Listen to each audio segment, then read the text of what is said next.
Vienas ankstyviausių pasakojimų apie Jėzų iš Nazareto, jo gyvenimą, mirtį ir prisikėlimą užrašytas žmogaus vardu Lukas. Mums tas pasakojimas žinomas kaip Evangelija pagal Luką.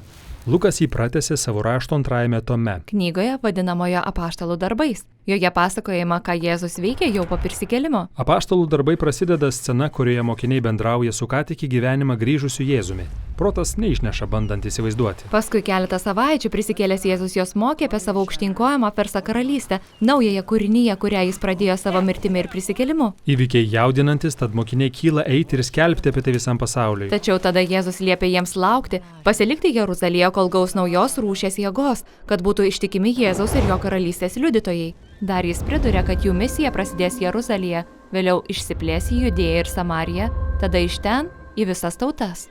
Tai tarsi visos Apaštalų darbų knygos žemėlapis. Vėliau mokiniai išvysta Jėzų vainikuotą visos kūrinijos karaliumi. Taigi mokiniai laukia, svarstydami, kada pagaliau nužengs toji jėga. Ir štai ateina sekminių metas. Tai senovinė izraeliečių šventė, švenčiama ankstyvą vasarą. Į Jeruzalę iš viso pasaulio suplūsta minios žydų piligrimų. Mieste susiduria daug skirtingų kalbų ir kultūrų. O mokiniai susirinkę kartu viename name. Staiga jis prisipildo smarkaus vėjo ir ugnies.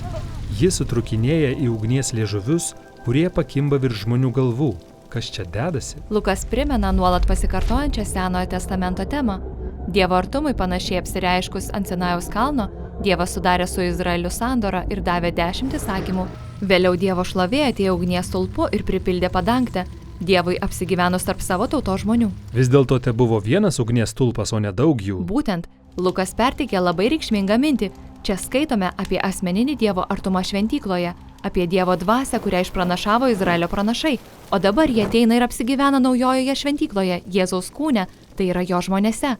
Jie tarsi mažos mobilios šventyklos, kuriuose dabar gyvena Dievas. Ir jie ima pasakoti istorijas apie Jėzų, bet prabyla kalbomis, kurių pirma nemokėjo, tačiau juos suprasti gali visi atvykėliai. Kas čia vyksta?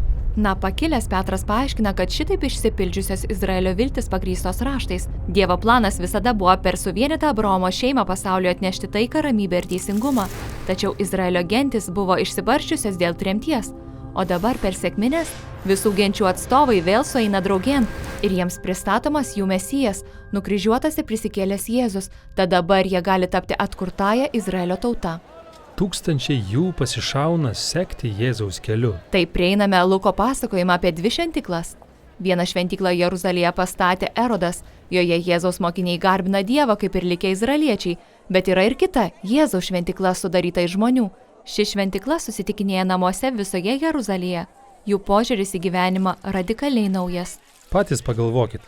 Daugelis tų piligrimų net nėra iš pačios Jeruzalės, taigi jie būrė naujas šeimas, kuriuose visi priklauso vienas nuo kito. Žmonės parduoda savo turtą, pasirūpina tarp jų esančiais vargšais, kartu valgo ir kalba kasdienės maldas.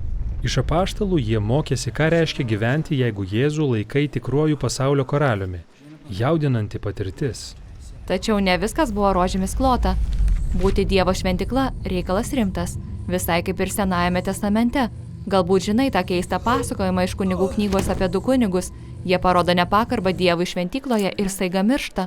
Lukas čia įterpia labai panašų pasakojimą apie 2 mokinius, parodančius nepagarbą Dievo dvasiai šioje naujoje šventykloje. Juos ištinka panašus likimas. Vadinasi, bendruomenėje būta sugedimo. Tačiau kur kas didesni sunkumai kilo iš išorės. Taigi iš kitos šventyklos. Jos vadovams šis naujas mesijinis judėjimas kelia grėsmę, tad jie suima apaštalus, mėgina jiems sukliudyti. O paskutinėme knygos pasakojime, kurio veiksmas vis dar vyksta Jeruzalėje, mums pristatomas naujas mokinys vardu Steponas.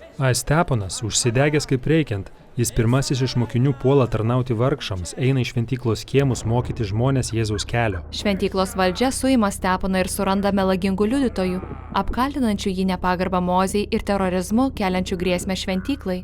Atsakydamas, Steponas rėžia galingą kalbą apie tai, kokia nuspėjama visa ta situacija. Glaustai perpasakoja visą Senojo testamento istoriją, primindamas tokius veikėjus kaip Juozapas, Mozė ir pranašai, kurie buvo nuolat savo tautiečių atstumiami ir persekiojami.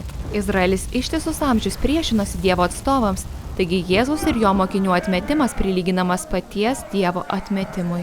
Minia įniršta, puola Steponą ir mirtinai užmėto akmenimis. Mirdamas jis įsipareigojo Jėzaus keliui, kentėti už kitų nuodėmes. Steponas net sušunka, Viešpatie, neužskaityk jiems šitos nuodėmės. Panašiai ir Jėzus sakė prieš savo mirtį. Būtent. Steponas tampa pirmoji Jėzaus judėjimo kankiniu, jų dar bus daugybė, tačiau šiame pasakojime yra vilties daigų. Štai kodėl Lukas čia mums pristato naują veikėją, religinį vadovą vardu Saulius. Jisai stovi palinkęs virš negyvo Stepono, pritardamas viskam, kas buvo padaryta. Pala, Saulius? Ar čia tas pats, kuris vėliau tampa apaštalu Pauliumi? Taip, Lukas parodo, kad net ši žiauri žmogžudystė negali sustabdyti Jėzaus karalystės. Daugelis persekiojimų Jėzaus mokinių išsilaksto iš Jeruzalės ir, kaip Jėzus ir sakė, pasiekia Judėją ir Samariją. Apie tai, kas vyksta tenai, pasakoja jau kita apaštalų darbų dalis.